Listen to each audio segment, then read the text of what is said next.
नमस्कार साथियों, आज की कहानी महादेव पार्वती से संबंधित है।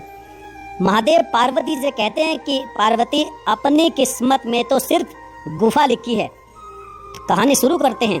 एक बार माता पार्वती लक्ष्मी जी के यहाँ क्षीर समुद्र में गई। लक्ष्मी जी के पास अपार वैभव है। उन्होंने उनका खूब स्वागत सत्कार किया और जब चलने लगी तो पार्वती जी ने लक्ष्मी जी को कैलाश में आने का निमंत्रण दिया और बोली कि बहन लक्ष्मी, आप भी कैलाश पर घूमने जरूर आइएगा। अब एक दिन लक्ष्मी जी कैलाश पर घूमने आई तो माता पार्वती जी ने उसे गुफा की चट्टान पर ही बिठाया और स्वागत सत्कार किया। अब कमल पर बैठने वाले लक्ष्मी जी को पत्थर पर बैठना पड़ा और उन्हें बहुत कष्टदायी लगा। जब चलने लगी तो माता पार्वती ने कहा कि बहन दोबारा कब दर्शन दोगी। लक्ष्मी जी ने व्यंग करते हुए कहा कि जब इस पत्थर पर बैठने का कष्ट भूल जाऊंगी तब विचार करूंगी। अब जरा आप विचार करिएगा कि आपके यहाँ कोई आया हो और जाते समय आपकी व्यवस्था पर कोई व्यंग करके जाए तो आपको कितना कष्टदायक होगा। माता पार्वती जी को भी बड़ा कष्ट हुआ। भोले बाबा पर नाराज हुई और कहा कि आप सर्वेश्वर हैं, फिर अपने लिए एक महल क्यों नहीं बनवा लेते। भोलेनाथ ने कहा कि पार्वती, अपनी किस्मत में गुफा ही है और यही ठीक है। परंतु पार्वती जी ने हट कर लिया कि हमें एक सुंदर महल चाहिए तो चाहिए, जो लक्ष्मी के महल से भी सुंदर हो। पार्वती जी के हट करने पर शंकर जी ने विश्वकर्मा त्वष्टा को याद किया और एक सुंदर सोने का बढ़िया सा महल बनाने का आदेश दिया। विश्वकर्मा ने फटाफट एक दिव्य सोने के महल का निर्माण कर दिया। अब उसकी वास्तु शांति करानी थी और प्रश्न उठा कि भाई वास्तु शांति के लिए किसे बुलाया जाए। भगवान शंकर माता पार्वती से बोले कि स्वर्गलोक में ब्रह्मा और मृत्युलोक में रावण, इन दोनों में से किसे बुलाएं। पार्वती जी ने कहा कि रावण आपका परम शिष्य है, उसे बुला लो।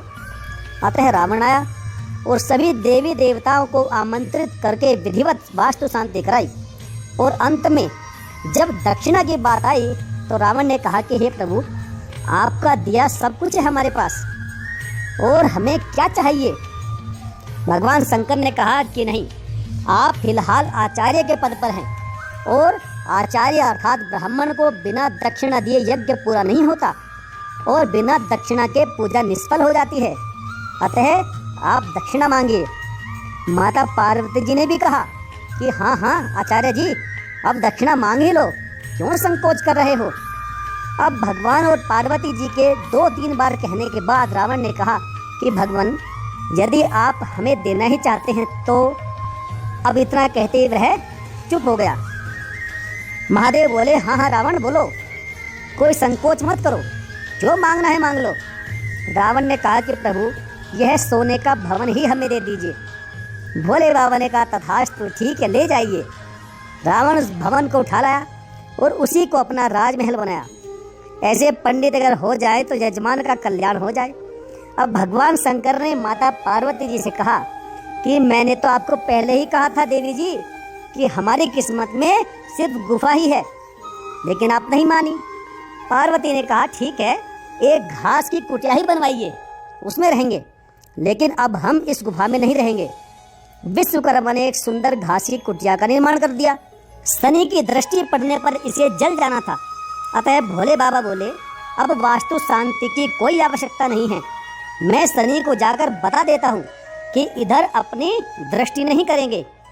चलते समय बोले कि यदि शनि नहीं मानेगा तो हम डमरू बजाएंगे, तुम इसमें आग लगा देना। भोले बाबा शनि के यहाँ पहुँचे। शनि महाराज आज बहुत प्रसन्न हुए। साक्षात कैलाशपति हमारे घर में पधारे हैं, कारण क्या है। भोलेनाथ ने कहा कि हमने एक कुटिया बनाई है, आपकी दृष्टि पड़ने से वह जल जाएगी, तो हम यह कहने आए हैं कि आप उधर अपनी दृष्टि नहीं करना।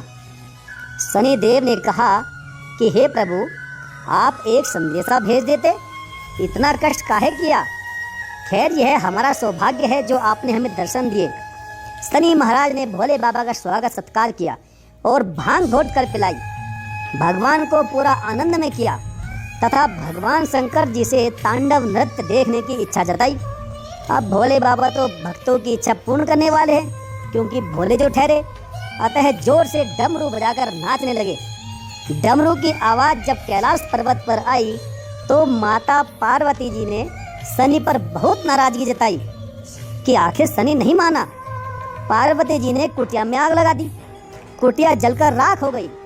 जब भोलेनाथ शनि के यहाँ से वापस आए तो कुटिया की जगह राख को देखकर पूछा कि पार्वती ये क्या हो गया।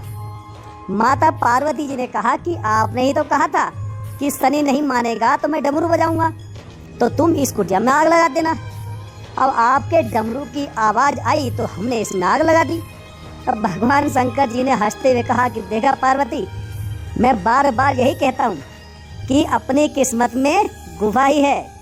साथियों, यह महादेव पार्वती जी की कहानी आपको कैसी लगी आप हमें कमेंट करके जरूर बताएं, और चैनल को सब्सक्राइब नहीं किया तो ऐसी ही ज़बरदस्त धार्मिक और मज़ेदार कहानियों के लिए चैनल को सब्सक्राइब करके बेल आइकन को जरूर प्रेस कर लें। तो चलिए साथियों, मिलेंगे फिर और किसी दमदार कहानी के साथ। तब तक के लिए धन्यवाद। जय भोलेनाथ।